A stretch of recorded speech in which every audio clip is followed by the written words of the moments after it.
Of all the challenges I had, this was the greatest, to say my name. This was at the top of my hierarchy. Think of it, the first day of school, the first day of work, business meetings, every time you're in a new situation, meeting someone new, this is what you have to do. You have to say your name. For me, it was always the same, whether I was 5 years old or 55 years old. This is what it sounded like. Hi, I'm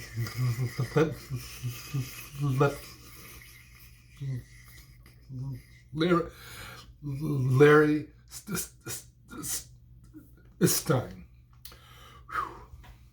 But frankly, it was even worse than that. And I can tell you that as I got caught up in that stutter, in that block, I just had to end it because I would have stayed there for a long time like I used to. It would have been much longer. So in my last video on confidence, I talked about building a hierarchy of challenges. Saying my name was at the very top of that, my number one goal. So by this time, I'd relearned to speak with breathe, emphasize, phrase, BEP. I had gone through the psychological impacts of my stuttering, or at least as many as I could. You never finish with that. That's a lifelong thing. And I'd worked through speaking challenges up from easiest on up to levels that, frankly, used to paralyze me, absolutely paralyze me. It had been nearly a 2-year process, and I thought I was ready for the big kahuna, to say my name.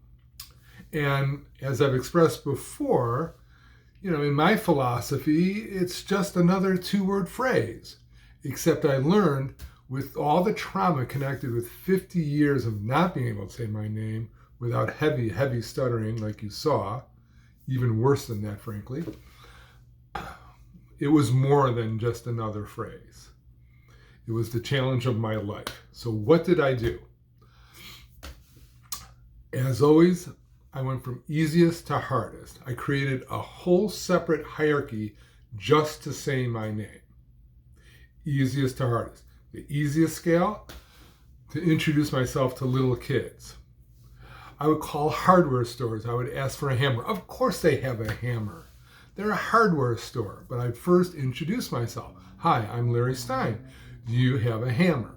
Meaningless introduction, but I did this a lot of meaningless introductions just to get the machinery to say my name, which was totally new to me. I would call hotels, 2,000-room hotels. Of course they have a room. And I'd say, hi, I'm Larry Stein. Do you have a room? They don't care what my name is. They don't even care, not until I say, okay, I'm going to take a room. And of course they have a room. Again, meaningless introductions.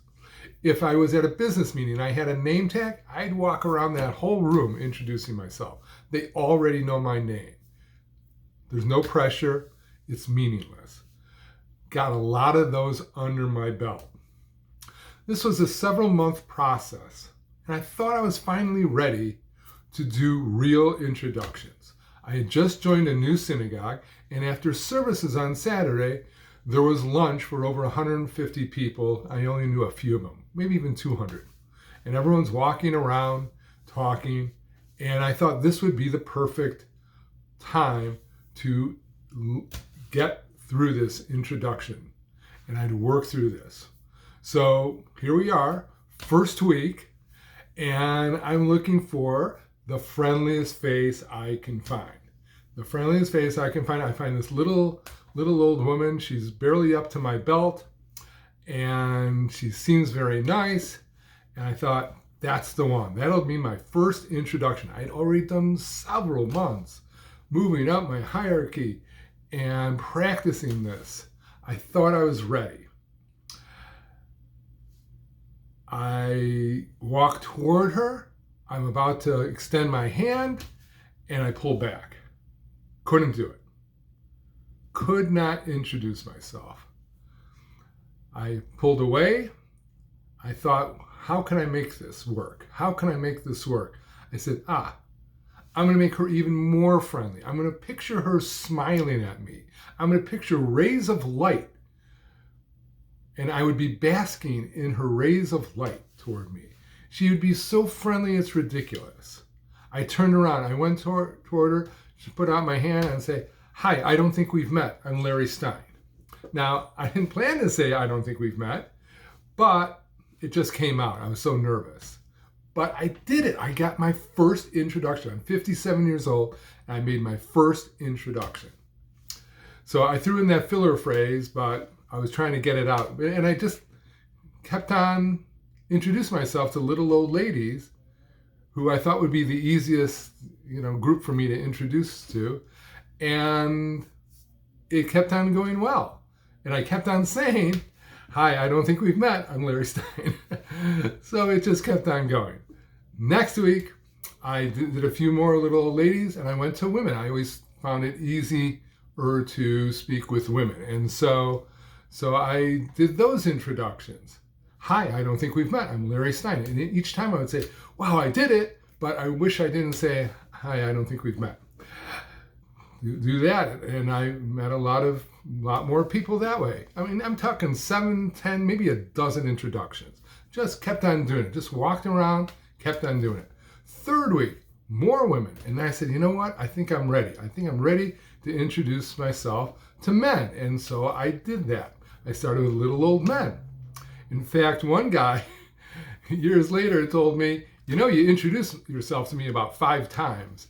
I was trying to do this so much. I was trying to break this challenge that I had. It was a lot more than I thought it would be. So I'm introducing myself to little old men all over the place. And then I said, "You know what? I think I'm ready to introduce myself to a man right around my age, who looks successful." I go, "Hi, I'm Larry. I don't think we've met. I'm Larry Stein. I don't think we've met. I'm Larry Stein." I'm going around, and I see a guy in like a real fancy suit, tall, regal, elegant, and I go, "Larry Stein." I go to the next guy, "Larry Stein." Next guy, "Larry Stein." I did it. I literally felt, I'm not exaggerating, I literally felt the weight of the world fall off my shoulders. I know it's cliche, I felt it. I felt the sunshine. I felt birds singing. It was an incredible feeling. I felt tension in me melting away that must have been since I was a little kid. It was incredible. A calm washed over me that I never felt in my life. There was no more need to hide. I could finally be me, the real me.